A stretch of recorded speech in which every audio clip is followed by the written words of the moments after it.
can any society in good conscience deprive a segment of the society because of gender? They afford the opportunity to an illiterate street sweeper to vote because he is a man, and yet deny that privilege and that right to a teacher, a nurse, a doctor, simply because she is a woman.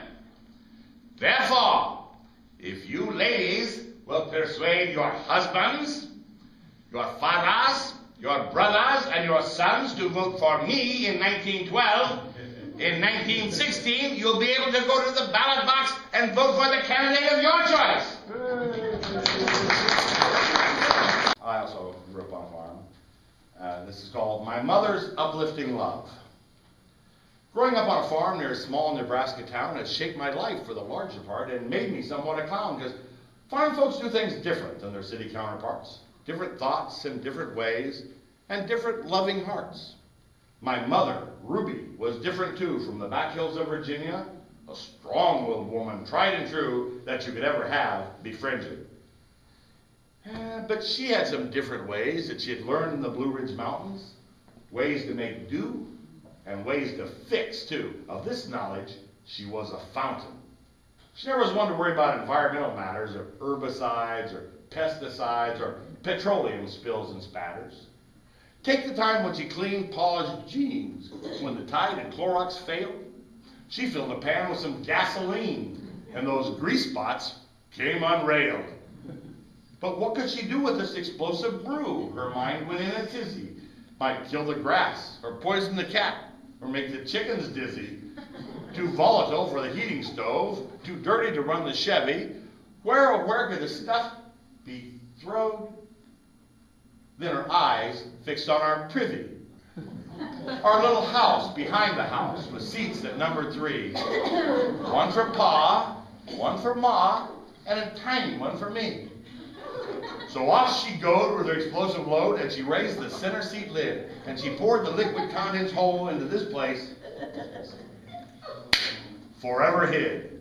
Well, the next day's morning, when Pa rose from last night's hearty meal, he sniffed the air, and he knew right there, it's last night's beans I feel.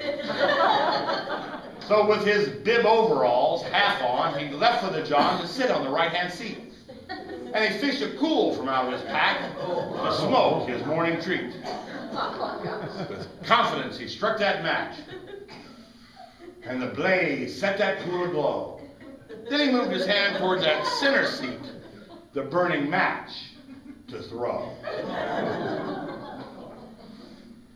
"Mommy, come here!" yelled my voice in fear, and terror gripped my heart from the thunderous kaboom that blew our outhouse apart.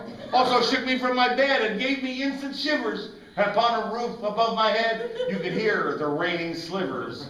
Out back we dashed with our jammies on. My 2 brothers dashed out later. And we viewed with awe of what we saw of that smoking 12-foot crater. My mother's mind began to rewind to her deed of yesterday, but the silence was broke when my brother spoke. Has anyone seen Pa today?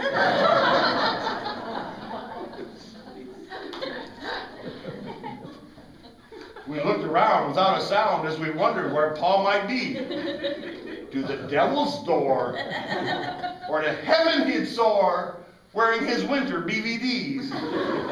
Then my brother Jay stepped forward to say, or rather point to a nearby tree, and there hung Pa by a single strap of his sturdy Big Smith bib.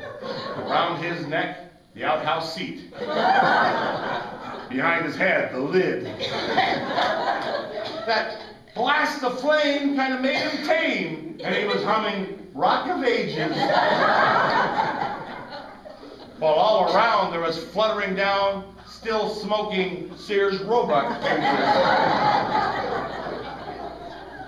He couldn't hear with his blast-deafened ears or know what state he was in. It was all he could do to think the catastrophe was through, and to never eat baked beans again. Thank you very much.